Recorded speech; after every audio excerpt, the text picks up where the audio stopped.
네, 가까스로 추경안을 통과시킨 국회가 이번엔 증세 노론으로 들썩이고 있습니다. 여당은 초대기업과 초고소득자에게서 세금을 더 걷는 게 사회적 책임이다, 이런 입장이지만 야당들은 반대 입장을 분명히 하고 있습니다. 그래서 더 큰 격돌이 예상되는데요. 오늘은 경제 전문가로 통하는 분이시죠. 취임 한 달을 맞은 이해훈 바른정당 대표에게 입장을 들어보겠습니다. 안녕하십니까? 네, 안녕하세요. 네, 취임하는 그날에 인터뷰했었는데 한 달 만에 뵙습니다. 반갑습니다.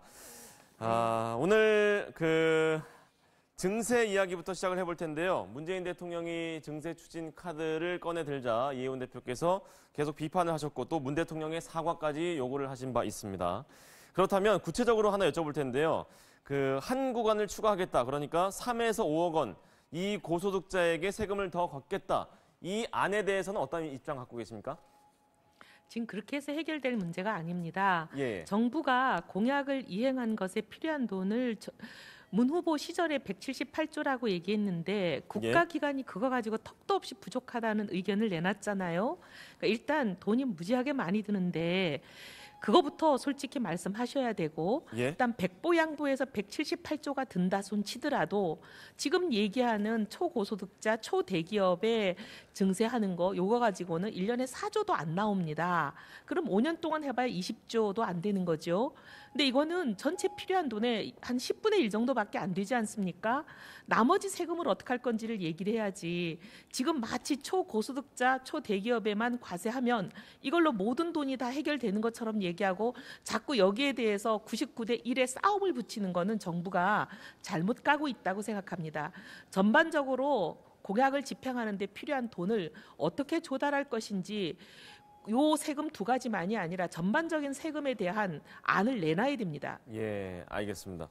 이런 가운데 여당에서는 이름을 계속 붙이고 있습니다. 명예과세, 또 핀셋 증세. 그러니까 초고소득자, 대기업만 콕 집어서 하는 것이다.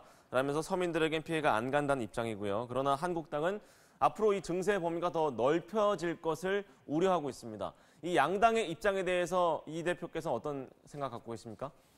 한국당의 입장이 저희가 먼저 얘기한 것을 그대로 지금 받으신 거예요. 예. 저희가 정부가 이 얘기를 꺼냈을 때 아까 말씀드린 그런 얘기로 이게 뭐 정부가 공약을 집행하는 데 필요한 돈의 10분의 1도 안 되는 이거 가지고 어떻게 돈이 다 마련이 되겠냐.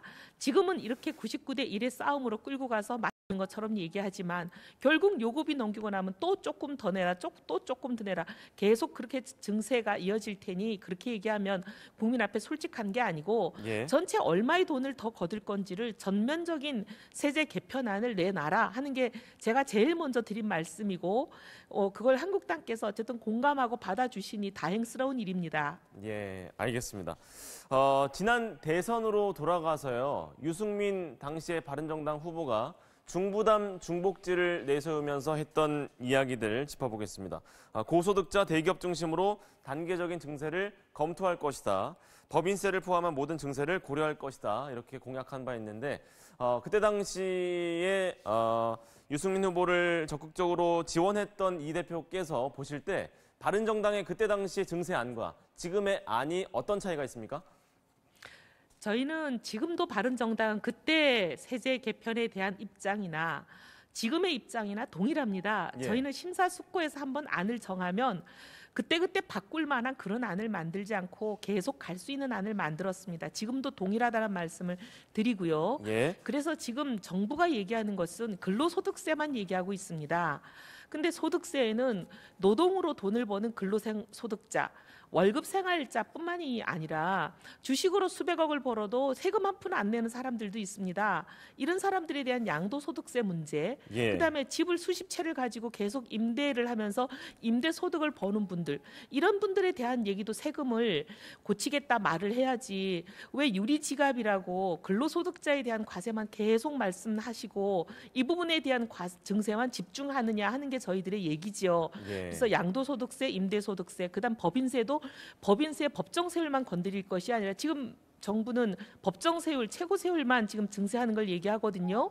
근데 법인세도 보면 법정세율이 중요한 게 아니라 온갖 감면과 면제를 빼고 나면 실제 내는 세금이 중요합니다. 근데 실제 내는 세금은 50억 억을 버는 기업보다 5천억을 버는 기업이 훨씬 적은 세금을 내고 있습니다. 세율 자체가.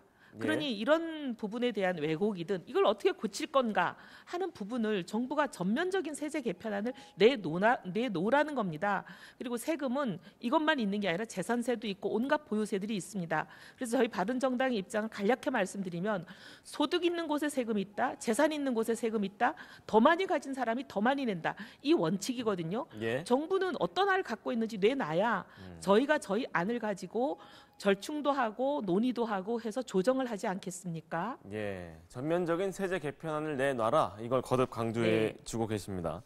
이렇게 여당이 증세 카드를 꺼내 들자마자 한국당에서는 담뱃값 인하 법안을 들고 나왔습니다. 여당 시절에 자신들이 올렸던 담뱃값을 다시 내리려고 하자 비판이 쏟아지고 있고 정호택 원내대표는 당론은 아니다. 여론을 살펴보려는 것이다. 이렇게 한 발 빼는 모습도 오늘 보였는데요. 이 문제는 어떻게 바라보고 계십니까? 사과부터 하셔야죠.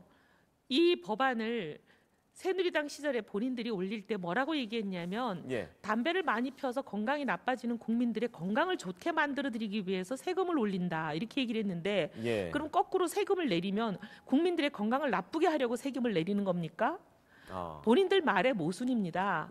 그리고 자기들이 세금을 올리든지 내리든지 결정권을 가진 힘이 있는 여당일 때는 마구 올려놓고 이제 본인들은 야당이라 결정권을 가지고 있지 않지 않습니까? 그냥 말하는 것밖에 없는데 말만 할 수 있는 야당이 됐을 때는 갑자기 자기들이 올렸던 세금을 내리겠다? 이거야말로 파퓰리즘이고 그냥 선동하는 거죠. 이렇게 무책임한 정치 하시면 안 됩니다. 알겠습니다. 오늘 시간 관계상 여기까지 말씀 듣겠습니다. 바른정당 취임 한 달을 맞은 이혜훈 대표와 함께했습니다. 고맙습니다.